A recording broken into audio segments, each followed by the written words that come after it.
stuff. If it's D&D, pull up and let's bullshit about it. How is everybody doing on this fine Friday evening?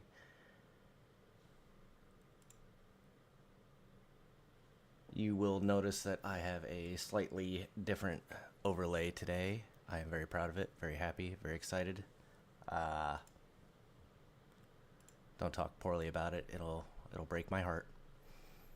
So tonight we'll just be doing a little bit of chatting. Because honestly, I enjoy chatting with everybody out there in La La Land.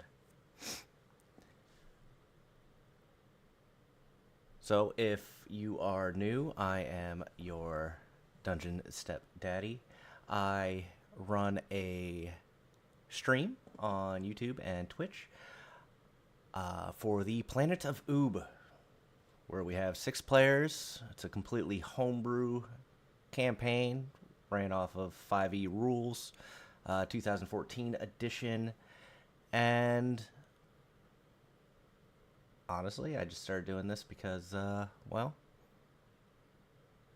I get asked a lot of questions, and I thought I'd share my views on them. Not, take it with a grain of salt, of course. You can do whatever it is you want. I'm just here to offer ideas and my unique perspective.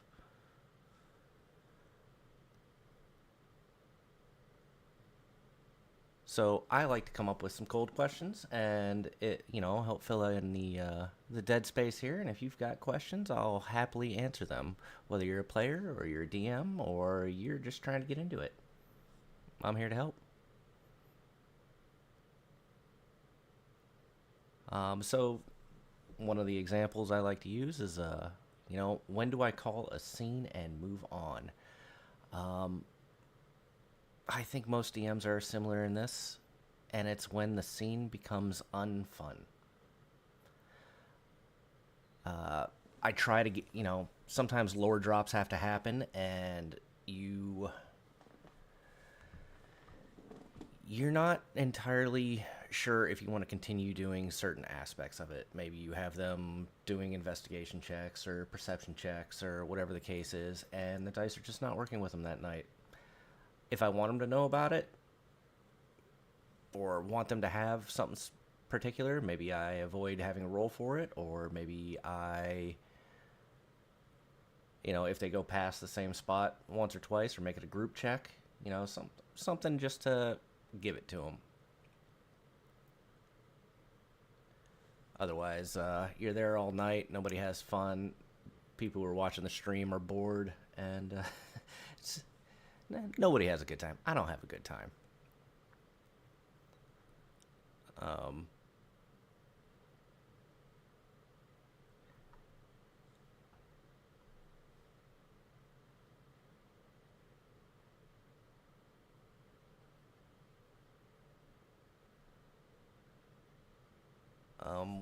One of the other things is I'll get asked.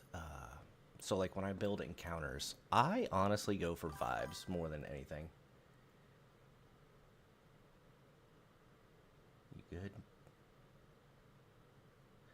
Well, there, Bramble. I'm always having a good time. It makes you think, and you're definitely a tactical player, even though you rely mostly on a butterfly. And Garashka, you chose this. This is all your fault. It's 2 of my players right there. Jumping in. Ragging on me. Honestly, your butterfly is the MVP of our team. Don't know how they roll so well, but they do well at it. It'd be a shame if you found an anti-magic zone where you can't summon it. Oh boy.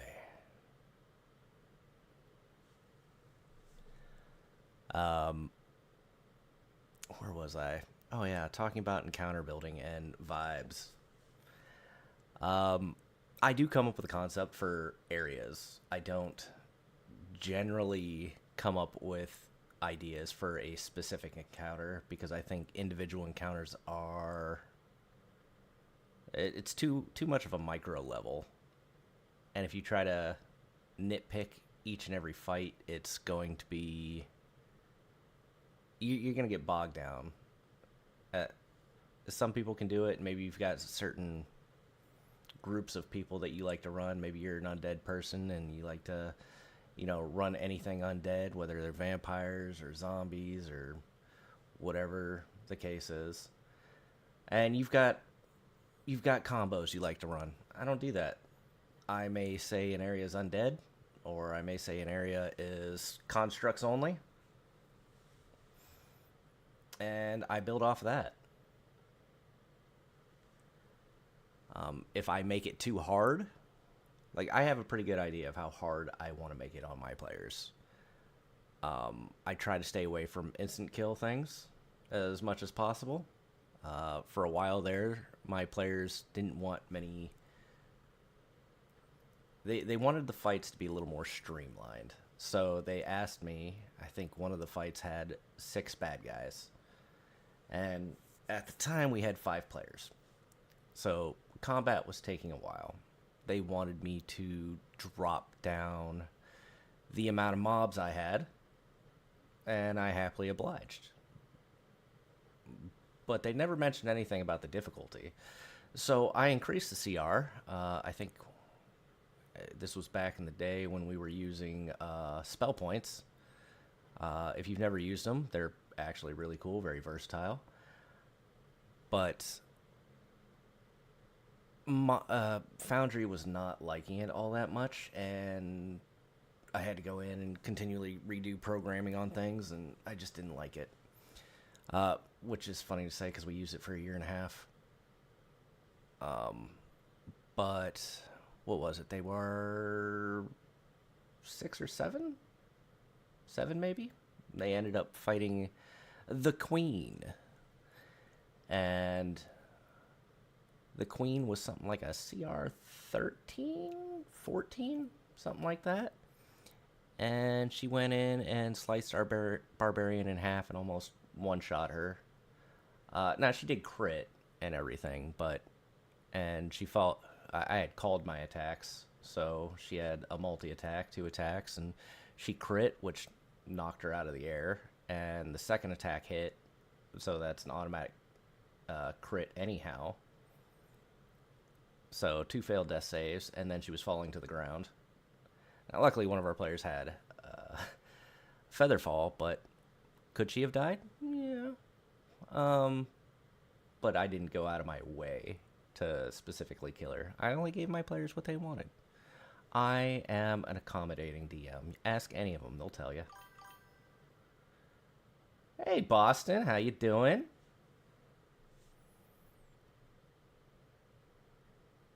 Are you the biggest of eaters or just a regular eater? Is that a lie? Roll me a persuasion check or a deception check.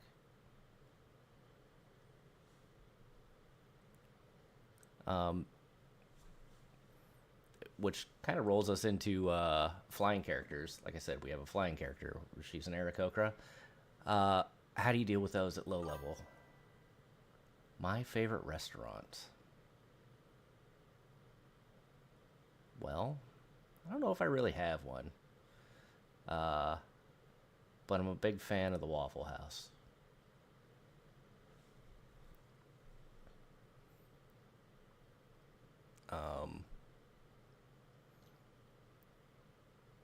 But as far as the flying goes, people overlook the fact that bows are a thing. Magic is a thing in this world. So if you are going to sit there and, allow that, you're welcome, Boston. If you're going to allow them, then by all means, make sure you have things in place for that too. Otherwise, it's, you get what do the kids say? Dog walked. Walking of the dog.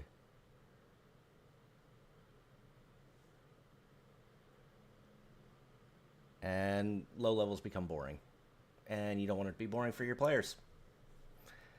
Uh, of course, being a barbarian, they don't have very high AC anyhow. They're just very resistant to almost everything, especially depending on the build. So, but we do have players that do have high AC, and we're not trying to like hard counter them, but a lot of mobs out there have DC rolls. So, by all means, let's go ahead and throw some of those DC rolls at them too. Depending on how smart the creature is, they might not know. So maybe they do go in for that attack and they miss, and they realize, damn, that sucks. So next round they hit them with a DC save, because why not?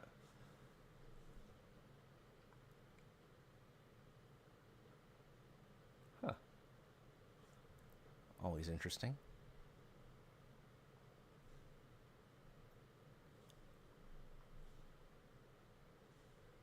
So, as I said, I am the Dungeon StepDaddy. Tinnitus. I run the Planet of Oob for 6 miscreants, my minions, my step players, if you will. I have at least one. He has changed his name, pretty sure legally.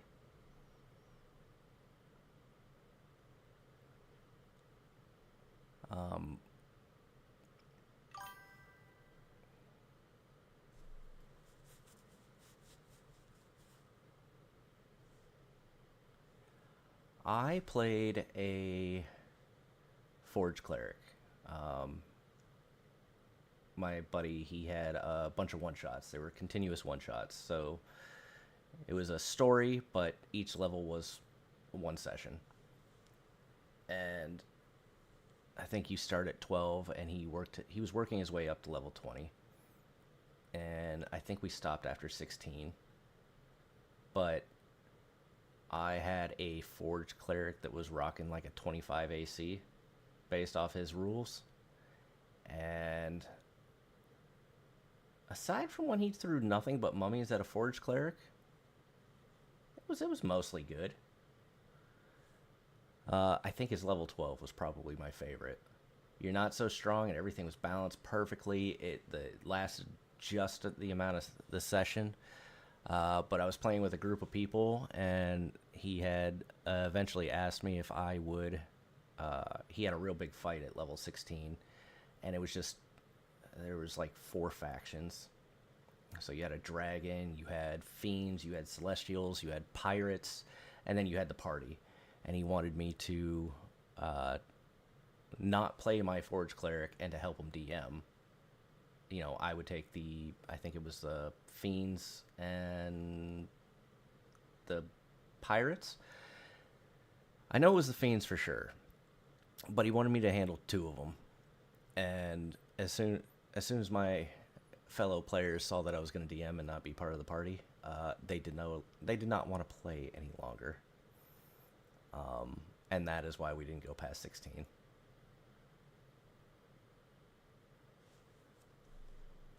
But yeah, when the only way to hit you is to crit, it's the only problem with having so many small baddies versus one big baddie, is that 2-hit ratio.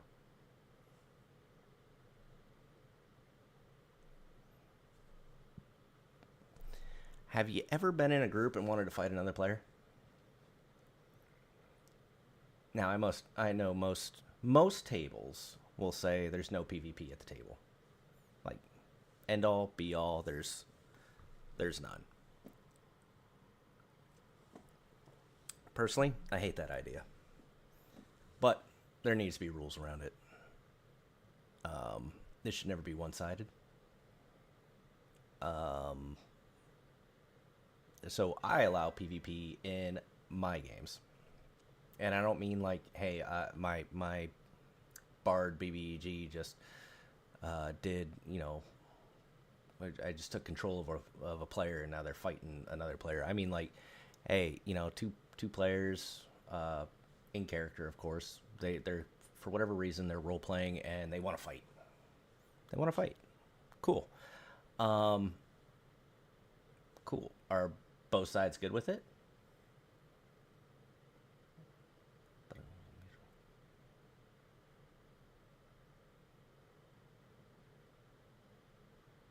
See, that's exactly how I work it, Kyle. So both sides have to agree to it. Can't be one sided. And then I ask them, how far do we want to take this? And whatever the least dangerous, least permanent thing is, I go with that. So if one person wants to duel to the death and one person wants to duel until, they're unconscious, then we're going to, you both agreed to a duel, and now it's going to be to unconsciousness. If they both agree to the death, then that's what it is, and you got to live with those consequences. I also only play 18 plus on my games, so we're adults. Let's act like adults. If you're going to get butthurt because your character died after you, as an adult, agreed to it, well then, oh well. Actions have consequences.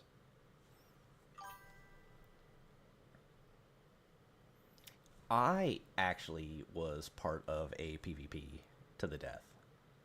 Um, so we were playing Tyranny of Dragons, and I was playing a Vengeance Paladin, and there was a Bard. I think we were like level 5. And they ended up casting Silvery Barbs on me. And I know some people will argue that's not PvP. You took a negative action.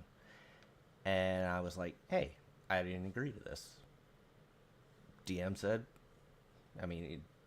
paraphrase, of course, but basically eat shit. And so that went through. I'm like, okay, so we're okay with just one-sided PvP? No rules, no nothing? And he's like, whatever, but whatever. So I was like, okay. He silvery bars me because he didn't want me to kill a kobold. Or, no, I'm sorry, a hobgoblin. That's what it was. Didn't want me to kill a hobgoblin. Not because he wanted information from him, but just because he didn't want me to kill somebody. Very, anti-fighter type thing. Which is fine. But now you've initiated PvP against somebody, and they did not want to do that in the first place.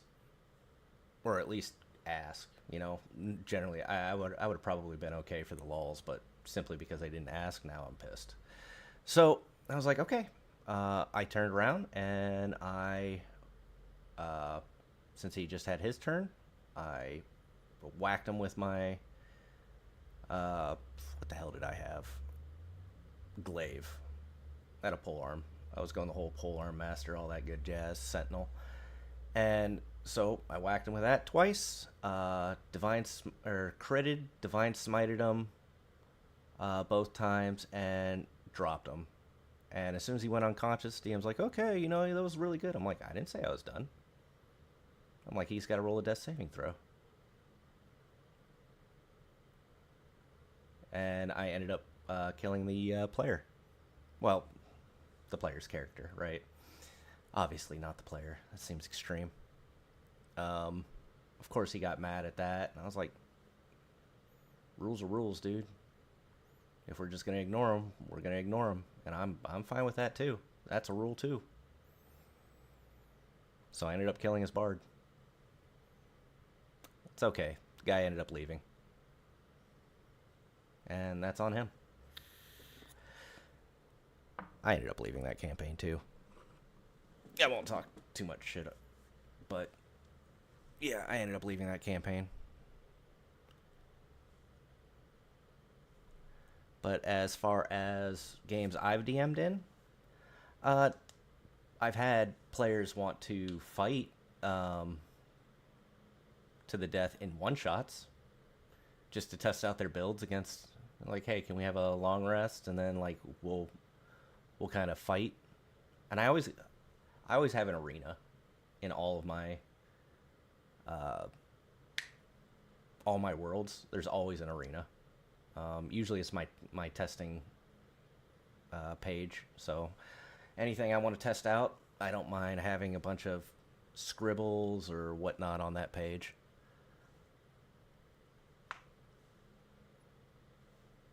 How about you, Anna?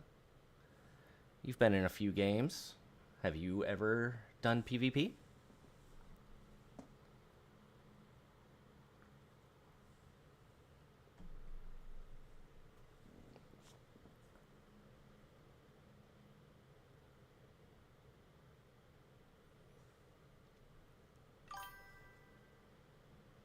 Oh, correction. Well, no. Are you talking about the Slapfest you and Cliff had?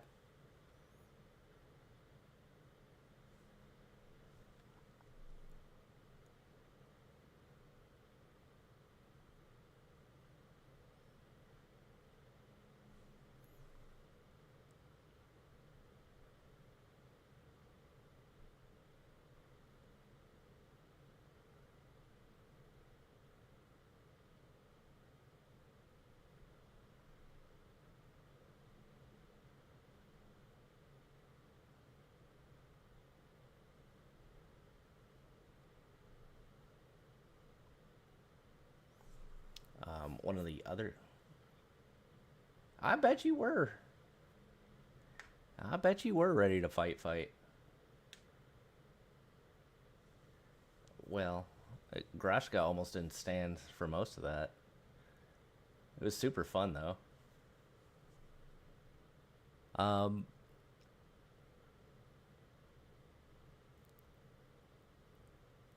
I do like to use terrain in battles. Um, Usually it's like pillars and walls and stuff like that really helps. I think again I like bringing up this chessboard thing that I had, um, because I had it set up so that if the players wanted to take a short rest, a trap would would show up. So they'd get teleported out of the castle, and then some part of the castle would become booby trapped. I think at first the moat around the castle disappeared, and it was replaced with lava. And most of the uh, ways over was you weren't there. There was like floating rocks is what we were going with. You know, something that was floating in the lava, and you had kind of had to go across, or maybe I had small platforms that you had to jump across. We had one flying character, but she did not have the strength to be able to pick somebody up and fly with them. Um, with everybody's gear, everybody, my entire party is pack rats. So she didn't have enough to carry them. So they ended up doing hops and helping each other out and whatnot. And they ended up doing, I think it was 2 short rests. And they got hit by one of those Indiana Jones boulders as they walked in again. And if they would have taken a long rest, everything would have respawned. So that was fun. And when they got into the castle, um, because this was the Jester's world, if anyone tried to fly up and over or try to break through the walls, it was kind of like those dungeons you see on animes where the walls would scream towards the sky, and so you could never outfly it. And if you tried to break through a wall, it would repair itself. Um, but there was definitely ways out. Take a short rest, deal with the trap. I think at the time we didn't have any warlocks either. We do have a warlock now, so the short rest wasn't super useful, but hey, sometimes you gotta heal. Oh boy. So if you're just joining us, why don't you tell us where you're from, what you're playing? What questions do you have? And also, Anna, if you ever want to fight, you just let me know. I can definitely set something up for that. In fact, I think in the area, well, not on the side of the world you're at, there may be a few things involved.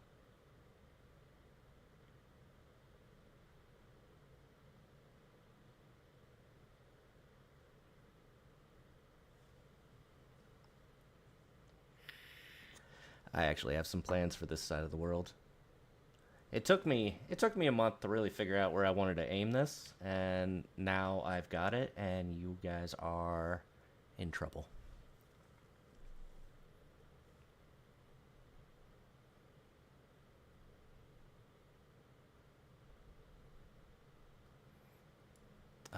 One of the ways I like to make combat a little more interesting in, midway through, again, I like to have at least somewhere between 3 and 6 rounds. That's where I'm aiming. And I'm not saying they can't go over, and I'm not saying that they can't go under, but that's my aim. I'm not Mister. I'm the dungeon stepdaddy. Kyle. Kaya. But if my players are just running through some of my combats, and it hasn't happened for quite a while. I've been getting a lot better at planning them and planning around my party to some extent. Harder mobs instead of everybody gets caught in a fireball and they all die. I find that boring. But there's nothing wrong with adding legendary resistances. I have changed up legendary actions before, because oftentimes there's some things I just don't want to deal with. Like, there'll be an effect on something. I'm like, man, I don't want to deal with this, so I'll kind of change something up, and then I increase like how many legendary actions it takes and add something to it and make it a little more interesting. But yeah, I might change up the legendary action or legendary resistances midway through, but only if I haven't used them yet. If I've used something, I won't. I don't want to do a weird retcon. I also have a similar rule with my players. If they build a character and they are not happy with it, say they don't like a spell was not going to work for them, it doesn't work in this campaign. I think the classic one is you have a Triton and you're in a desert. Your swim speed is absolutely worthless.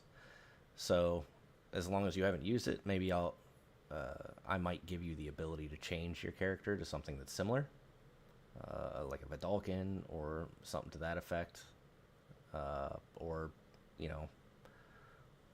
whatever.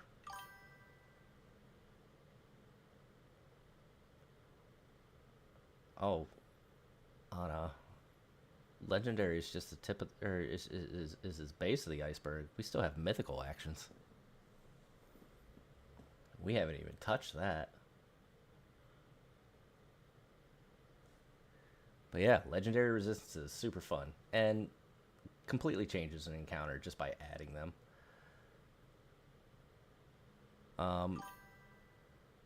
Yeah, mythical actions. You're welcome. Yeah, if you thought legendary actions were scary, wait till mythic actions. Also, you're excused.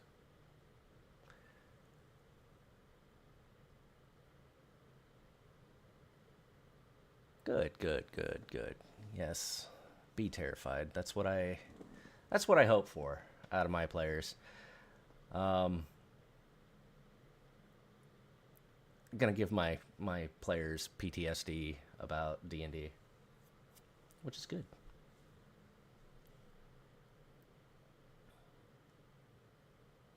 I wonder why I keep mentioning anti-magic fields there, Kyle.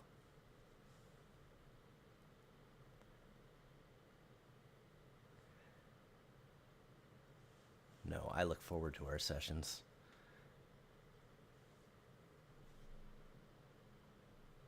It's fun, and now that we have 6 players, we normally, so I, as a DM, am more comfortable with 4 players. I can go down to 3, um, and usually my max is 5. Um, I think I've been growing recently, and now I have a better range. I know some people will go out there and they'll have 12 people in a session. I don't know how they do it. I feel like nobody would get the spotlight in that situation. You have one fight that takes 3 sessions. Um, and you inevitably have that one guy on his phone for however long, and they don't know what's going on, and then you're explaining it most of the time. I feel like you'd get lost. 6, I can keep combat moving. I can keep people moving in general. Also, if you take too long, I will eventually say that you're taking the dodge action. I have only used that a couple of times, but depending on your build, sometimes it's just really not a whole lot of things for you to do. I like to use fighters as a primary example. You're plain Jane fighter. You swing. I mean, there's other options, right? Like you can ask to grapple or shove or something to that effect, but if it takes you 5 minutes to figure out what you want to do, it's like, okay, I need you to hurry up, or I'm gonna have you take dodge action. We're gonna move on. Especially if they are long combats, you've had plenty of time to think about it. Yeah, stabby, stabby. Although I haven't played a pure fighter since that was the first character I ever made. Was actually a pure fighter, but I went battle master because I like to tell people what to do,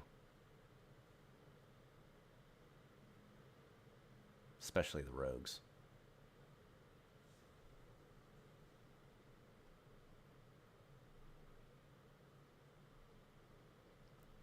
We used to have rivals in our game.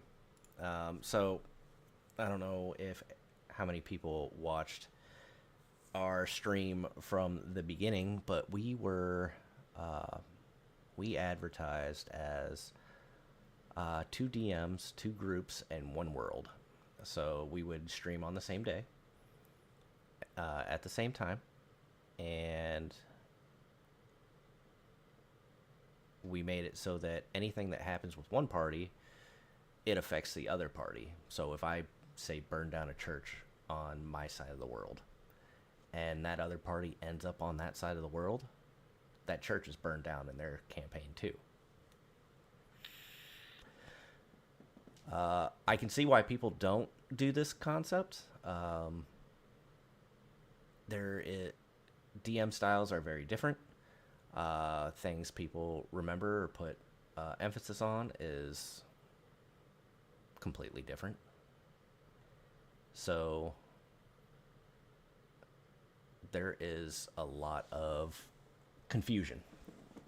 And then the other part, each party, even though there's 2 DMs, they gravitate towards their DM, and as opposed to being like, okay, one guy said one thing, that's the rule, but I can get away with it with this guy.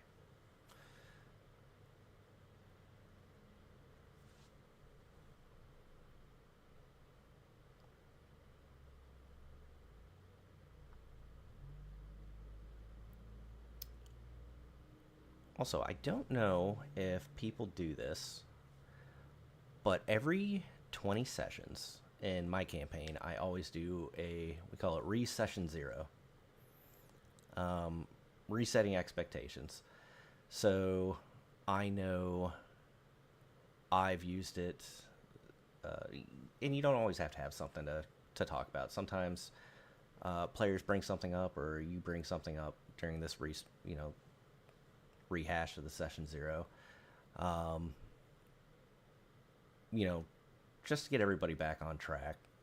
Hey, I think you're targeting me. Hey, I think I would very much like to have more role playing. Hey, is there something I can do to change my subclass a little bit? Sometimes it's yes, sometimes it's no.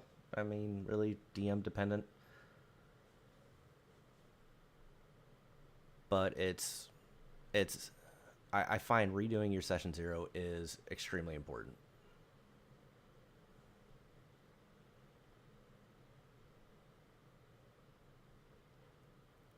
One of the fun things that, so like I said, I came up with a bunch of questions here, and it's like, how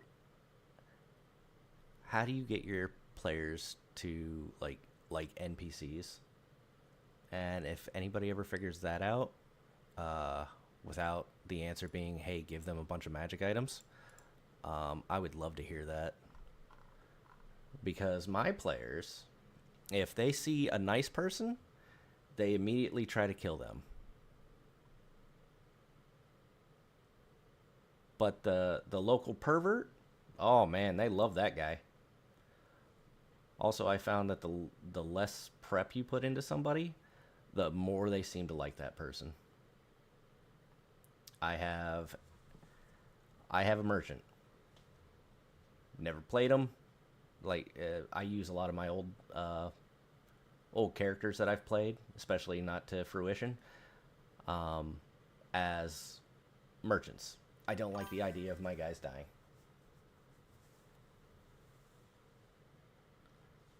Mark didn't do shit. That's all I'm saying. Mark was the nicest guy, and even after a giant eagle druid dropped him from a height, all he did was took control of your body and made you hit yourself in the genitals many times. He could have just killed you guys. I mean, at least in that specific situation,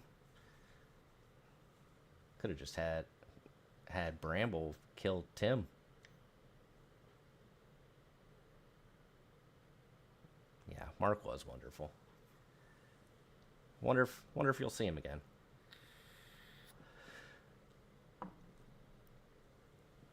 Maybe you guys will go back to that city. You loved that city. It had a mimic. A house mimic.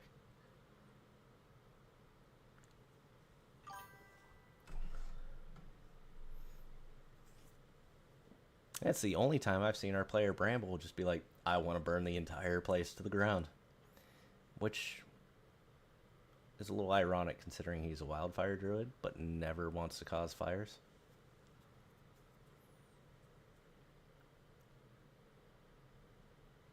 It's okay. He ate you and you ended up in the Shadowfell. It's totally logical.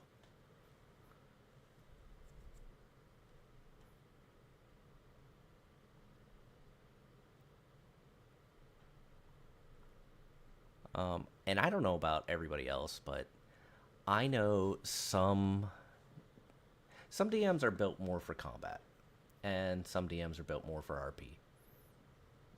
I'm built more for RP, but I don't think I've gotten any complaints from my players about my combat. So if you get players and they want to role play and they're role playing amongst themselves, I love it. I absolutely love it. Because what's inevitably going to happen is one of my players is going to ask to do something. The example I'm going to use is I have a player, Tim. Not his real name. Tim is his player's name. And they were outside of a church. And everybody's RPing back and forth. Very, very dramatic. I was eating it up. If I would have had a popcorn machine next to me, it just would have been eaten away. Now he's part wizard, part artificer, and he wanted to see if he couldn't do something, some ritual to see if he couldn't see what was affecting our cleric. And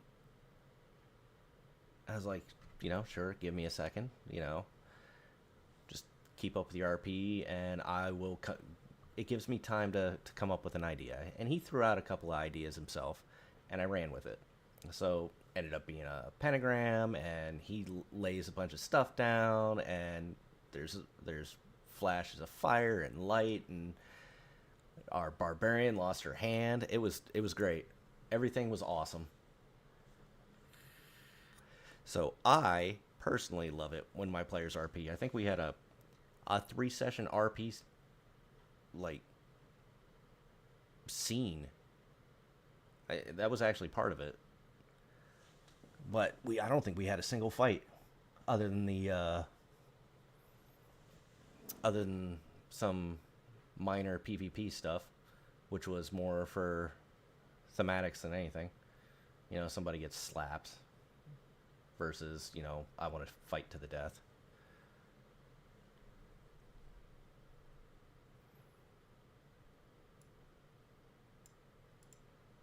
But if your goal as a DM is to allow your players to have fun, while keeping it at least within your boundaries. I don't even want to say within D&D boundaries, because none of us do that. So, yeah, try to, as long as it's not breaking any of your rules, let them have a heyday.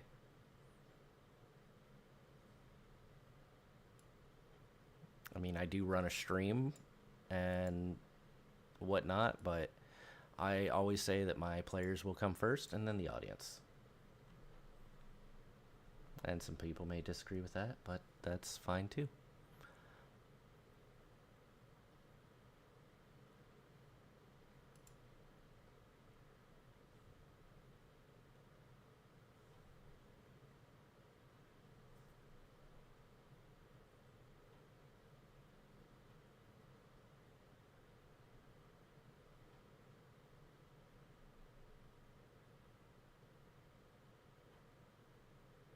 I will say that one of the ways I have kept my players from metagaming is I don't use any raw monsters. I got a website that I use. They have pretty fair CRs on them compared to what the creature's abilities are. And even though it may say Lich, it's not the Lich you know. So, you can't metagame if you don't know what's going on.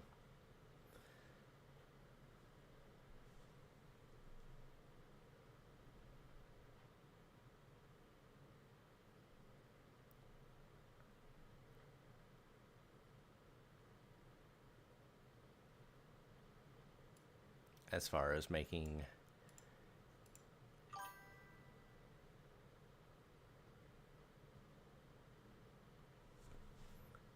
get feels.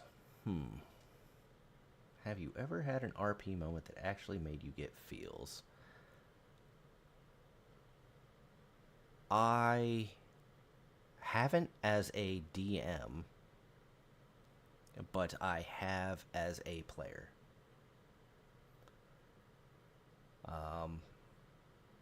Which honestly I think is harder to do as a player than as a DM. It was just a big build-up, and the two players got along very well, and they had chemistry, and they ended up just working really well together and building off of each other with their RP, and in the end, they ended up getting married in-game. I mean, everything was very in-game. But they worked very well together, to the point of, like, making personalized gifts for each other in-game and working with the DM, and it was cute. It was cute. but it took like, it was a play-by post, and so they were literally playing every day. Or I should say, we were all playing every day, and it took a good 6 to 8 months of playing, and eventually they ended up getting married. It was very cool. In fact, they are in my campaign. Two of them are merchants, and they have twins who were going to be their backup characters in case they died. So I found that pretty adorable. But as a DM, I'm sure there would have been some in this campaign, but I'm usually so damn busy when I'm running the session that I just don't appreciate it as much as I could.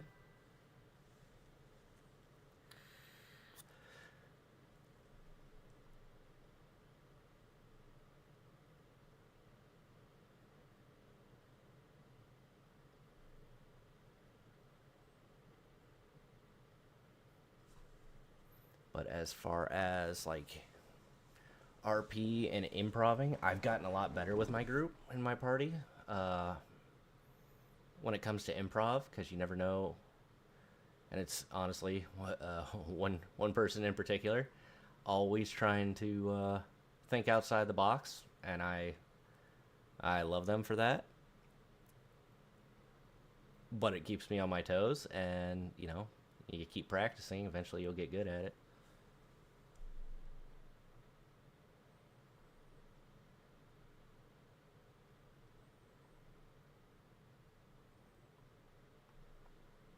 I did have one on here that was a personal red flag at my table. There's a number of red flags at my tables.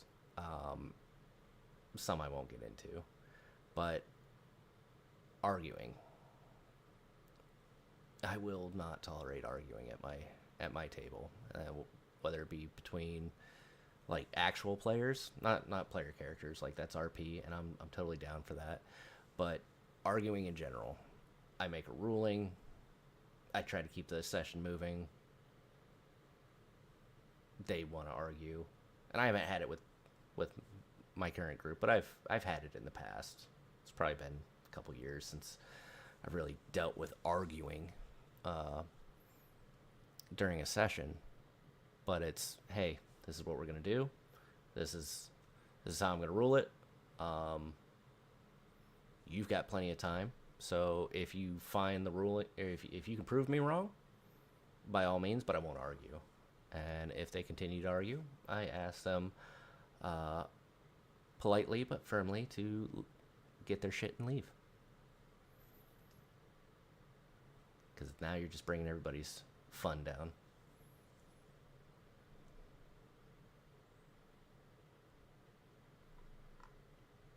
But usually I look up the ruling in between sessions too. Sometimes I'll retcon it, depending on what it is. I've given people back their spell slots and whatnot, or an item, simply because I made the wrong call.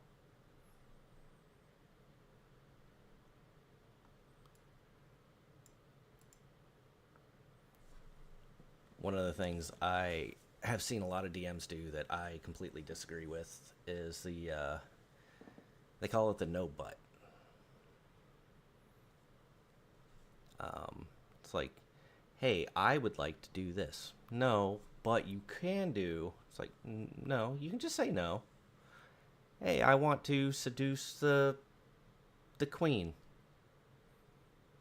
I mean, I'm not going to have you roll for it because it's an impossible roll, because A, her husband's right there, and B, she can do better. Well, but I want to. No. You can tell me what you say, and you can roll to see, if you want to go with through with it, if you roll a 1, you may get beheaded or imprisoned at a minimum.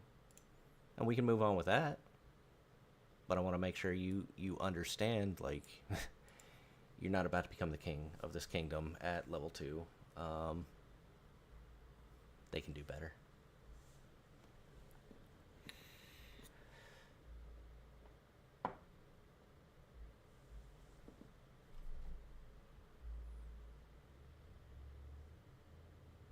Also, I love bards who love to seduce the dragon.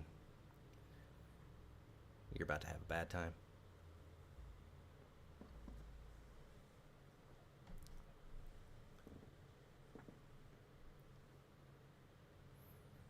So, Anna, are you planning on doing any DMing?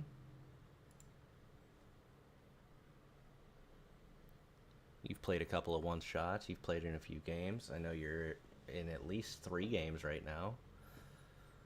A pseudo homebrew.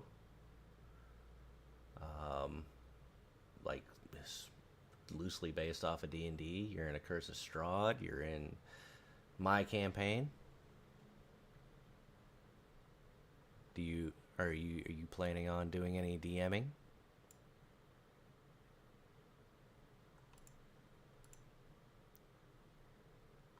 Hey, charisma's good. Charisma is very important. I'm all for the himbo builds. Good. Do you have any idea what you wanna DM there, Anna? Is there a specific module that shouts out to you? And I will say, if you're a new DM, I won't say that, like, you can't do a homebrew setting. I will, however, say that it's probably going to be a lot more work than you expect. DMing is, I won't lie, it can be scary, especially when you're brand new. You're afraid you're going to make the wrong call, or you're going to try to do a voice and you think you're going to sound dumb or whatever. And honestly, I have found that most of the community will hype you up. And it's always good to have somebody in there that knows what they're doing. Not like, there's nothing wrong with a rules lawyer in a party, but as long as they know, like, hey, that's cool, I know the rule, I'm moving on. But somebody who knows what they're doing really helps move the game along. I try to be, like, if I'm a player and I am in a game with a bunch of new folks, I try to help out where I can and try not to step on the DM's toes at all.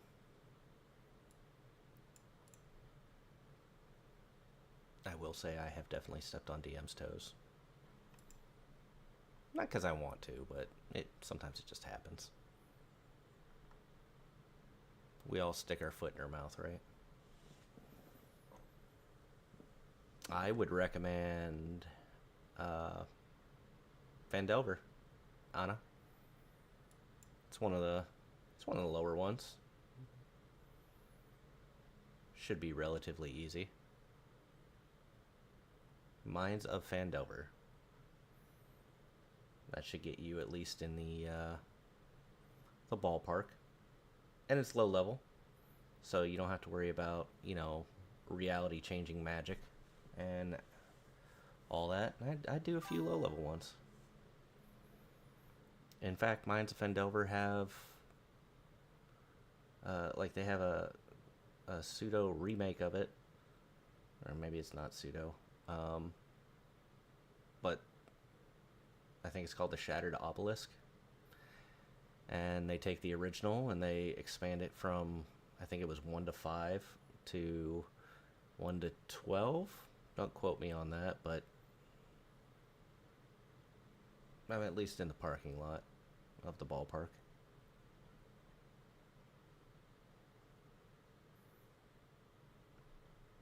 And I would keep it simple and not allow third party. Third party's not always super balanced. So stick with the originals, and that'll keep you from ripping your hair out.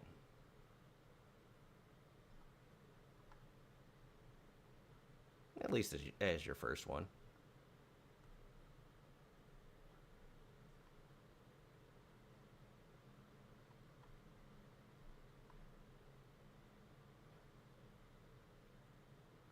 Of course, just a recommendation if you want to run Tyranny of Dragons or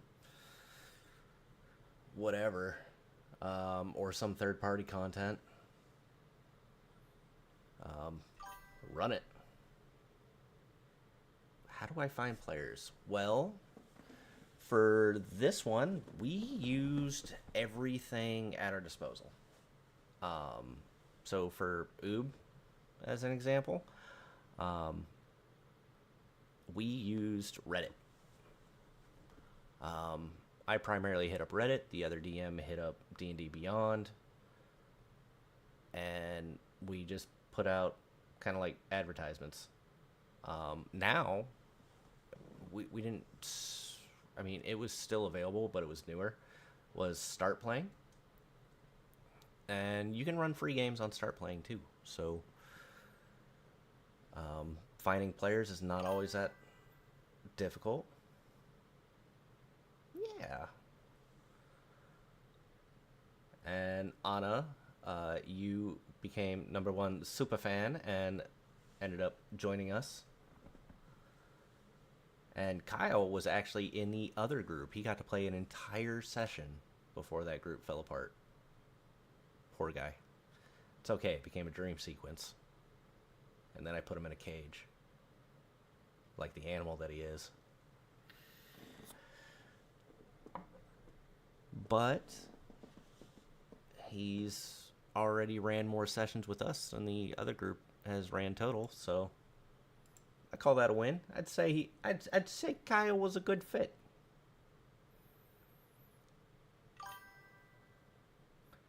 I have personally beaten Bramble a lot, especially after this last dream sequence he had. Wonder if it's a real dream, or if it was maybe something the Oracle gave him.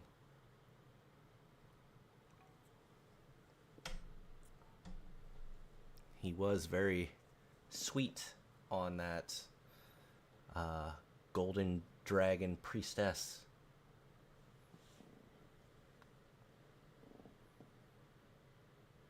I mean, in defense, she was cute.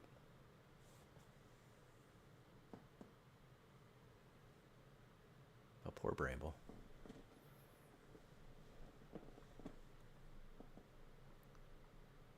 It's okay. Well, now he's a werewolf, too.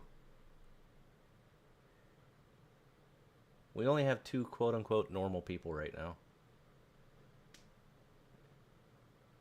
Everybody else has been messed with by yours truly. We've got 1 vampire, 1 pseudo-undead, Sorrow Sworn, who turned into a player. We got a werewolf. We've got a mystery on our hand. And then we've got two normals. No. I like to trauma bond my players.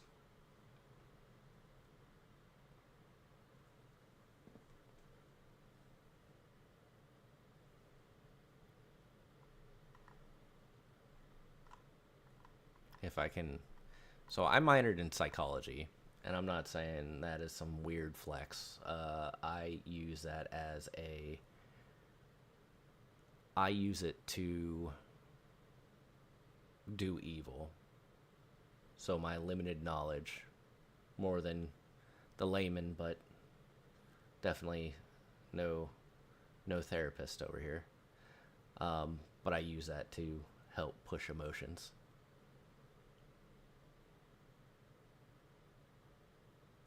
I'm going to be honest with you, Anna. I have I have certain waypoints that I want to hit in the campaign, but I don't necessarily know what's going to happen next session. So I have some things as if you hit certain markers as a player, you may end up with something. This happened in Nafir's case. Self-sacrifice and so on and so forth. I won't give everything away, but that's how he ended up getting this deal with the Jester. Bramble turning into a werewolf and getting the Grim Hollows version of lycanthropy. That was just a happy little accident. He failed a con save. And honestly, I've had those creatures made up for 3 years now, and have never been able to use them, so I'm very happy I got to use them.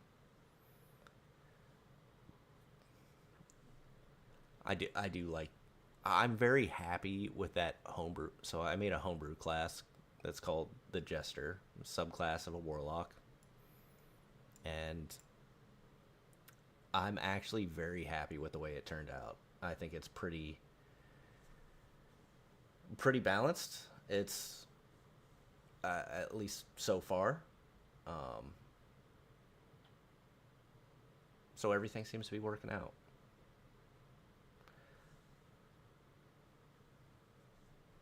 As far as anything else, sometimes I really don't know what's going to happen next session. I know I want to get you from point A to point B, but I don't necessarily know how you're going to get there. I come up with that in between sessions, and I just try to stay a step ahead of you guys. So, like last session, I had it planned that if you guys avoided any real RP and you were just beating the hell out of those wolves, that there's a continuation onto that. You guys definitely didn't make it past what I had planned.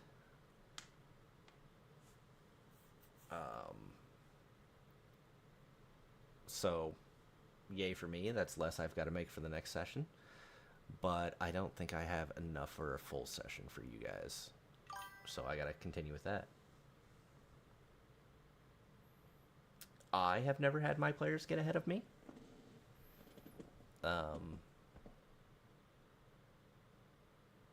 I have had it where it's come close.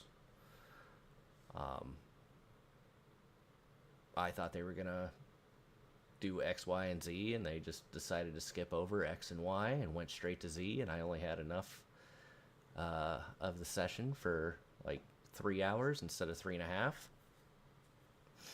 And I was like, okay, this is a good place to call it. This is a good cliffhanger right here, because I don't know what's going on. And then, of course, my players will throw in something random, too, where we got to go theater of the mind. So, got to improv that. I've still got to come up with a couple of taverns, because my players love the tavern. Mostly Gertha.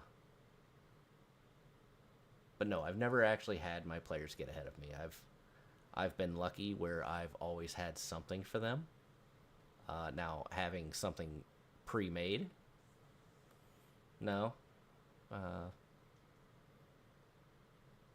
I try to make it a sandbox world as much as possible. I just, if they want to go to the blacksmith, I don't always have a blacksmith available. Or like a scene for it. But I had a plan. I assume you guys are going to go meet an herbalist and a blacksmith and all that stuff. I just never made scenes for them.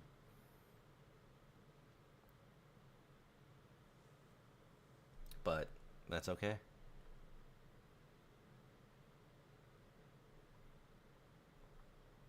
My players actually just got a big lore dump.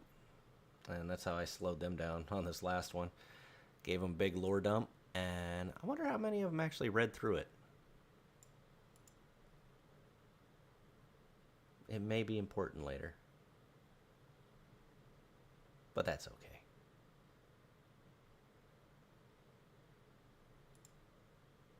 But I think we're getting to the point of wrapping things up.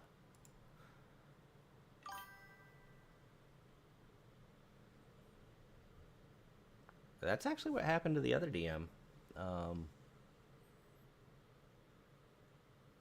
He tried to plan for every scenario that the players would come up with, and I mean, we're talking 20 or more scenes every 2 weeks that he's coming up with and trying to get all these, and then they would bypass him.